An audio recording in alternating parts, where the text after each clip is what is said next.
Hey, thanks to all of you who listened to my first rambling memories on my beginning. I guess you call them podcasts. I don't know what these things are. Before we get to high gain, let me back up a little bit because this really triggered a lot of memories that not only are fond and pleasurable, but you might find them interesting.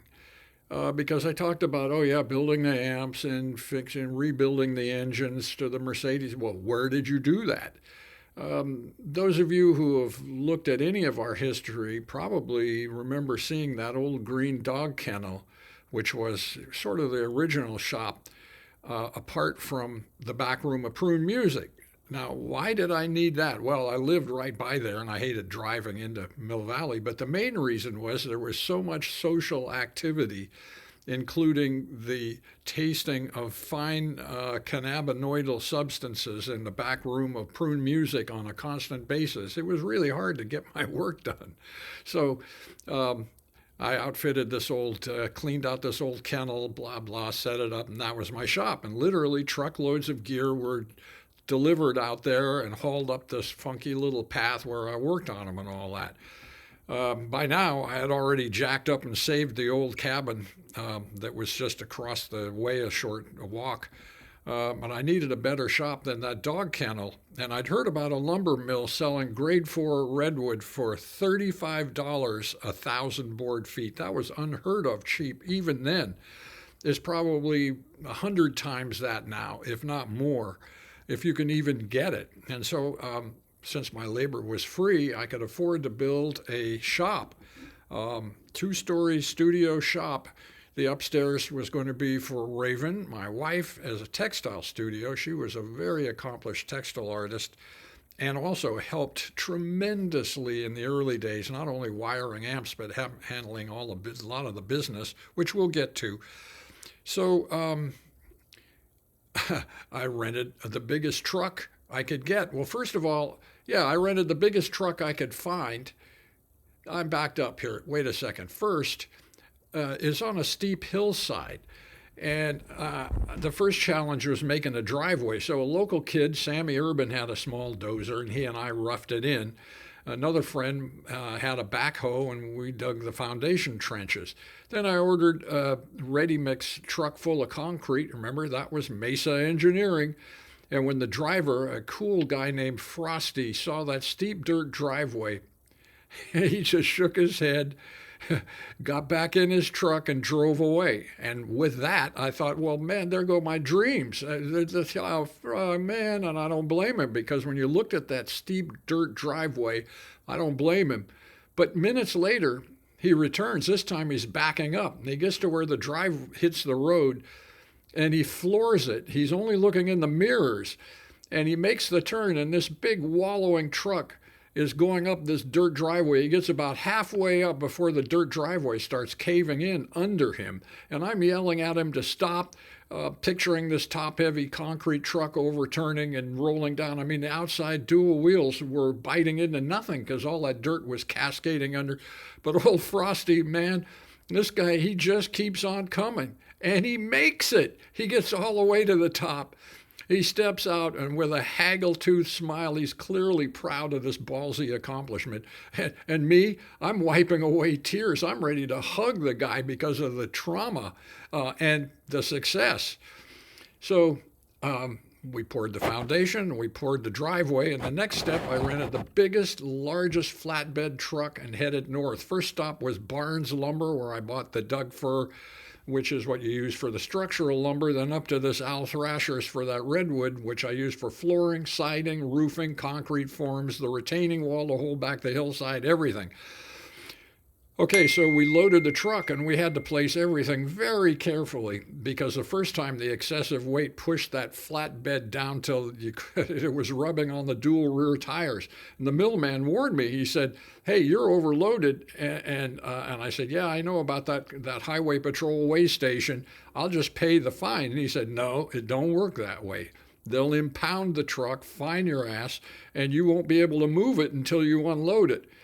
So to avoid that weigh station, I turned off Highway 101 onto a side road that was paved, and I drove on that until it pavement ran out and it was gravel, and then the gravel ran out and it was dirt, and finally it petered out altogether.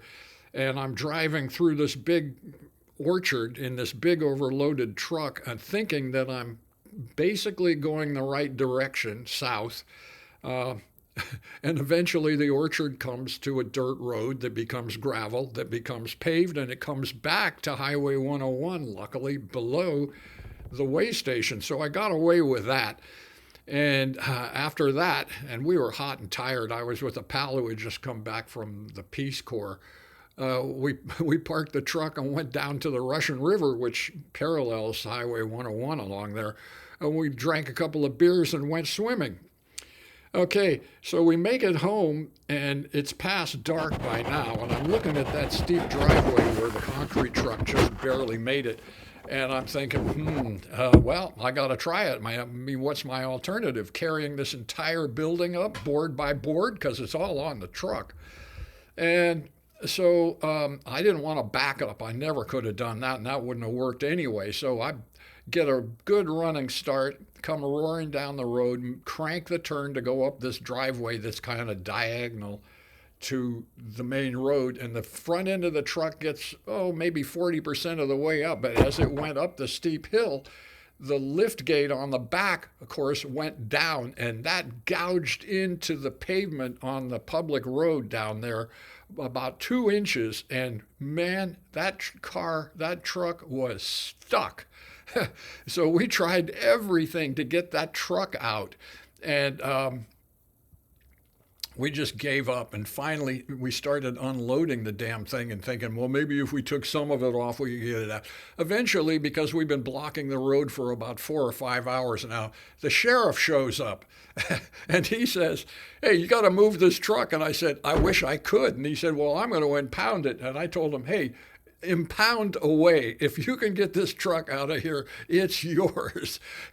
And so he goes up to the cab and he opens the cab, and out roll the beer cans.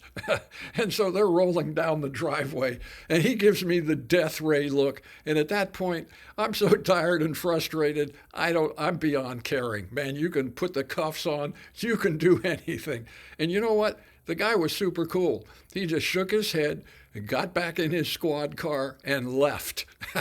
And so we spent most of the night unloaded, just the two of us now, unloading this freaking truck board by board of a big 2-story building and piling it all up in the little parking area at the bottom of the driveway. Then we got this big tow truck to come out, and the guy, man, you need a huge truck to get this thing out, because again, it was dug into the pavement, so he had to lift it up in order to get it unstuck, and the front wheels of the tow truck were bouncing up in the air. Finally, he got the thing out of there, and we got the truck returned, and yep, we had to carry that entire building up the steep-ass driveway, board by board. So after that, building the thing, oh man, that was almost a piece of cake and a pleasure. And by the way, it still looks really pretty good. Okay, so that became Boogie Shop number 2 or 3, depending, I don't know how you want to count it. And it was about 32 feet away from the old summer cabin. Later on, we connected the two, which made it this enormous, well, I would describe it as a mini industrial zone. By then it was about 4,000 square feet.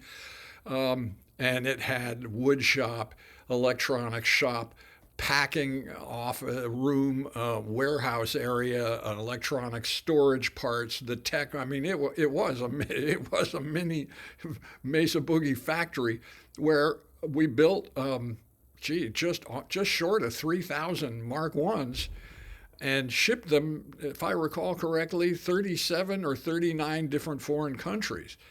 Because maybe I mentioned earlier that when Santana went touring on the Abraxas album, and people said, man, well, how do you get that tone out of that tiny little amp? What's the deal? And he said, well, that's my friend Randy.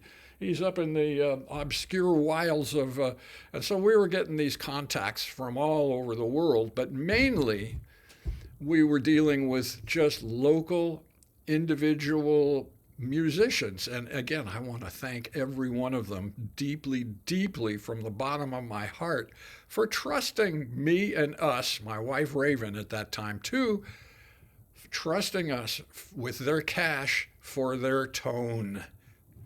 Okay, that's enough for this one. I'm going to save it because I lost one because I'm so new to all of this stuff. I'm going to save it and then I'll come back and give you some more details about how we ran the business because I laugh when I think about how crazy it was. Thank you. I'll be back.